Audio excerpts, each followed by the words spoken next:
So Robert has agreed to do a debate, at least in this comment, but I want to point something out.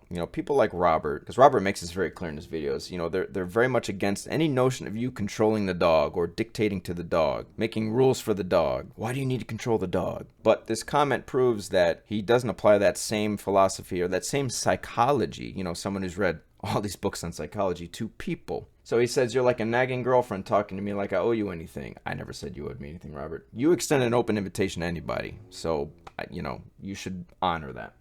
Talk about ego and arrogance. Tell you what, if you're that desperate, I'm not desperate, to do a podcast with me, let's do it. It's going to be hosted on my YouTube live, nowhere to hide. Like, you act like I've never done live debates before. Like, who have I hidden from? You're the one that everyone's coming into your comments trying to say, like, well, hey, you extended an invitation. Like, why won't you do this?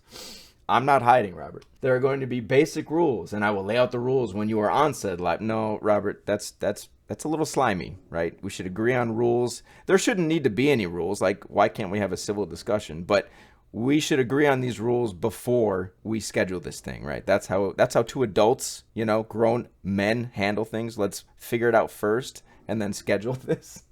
I feel like I'm talking to a child here. You can choose to stay or leave. My tolerance for BS is non-existent. Still want to do a podcast. Now, do you see what he's trying to do? He's trying to create this situation where he's trying to get me to not want to cooperate or get me to reach a place where I say, no, I'm not interested in doing this because you're making it too difficult. Or he's going to make a bunch of bullshit rules, and then that way I'll show up to his live, he'll make a bunch of bullshit rules, and then he wants to make rules that would make it likely for me to want to leave, and then he'll say I ran away. That's exactly what he's trying to do.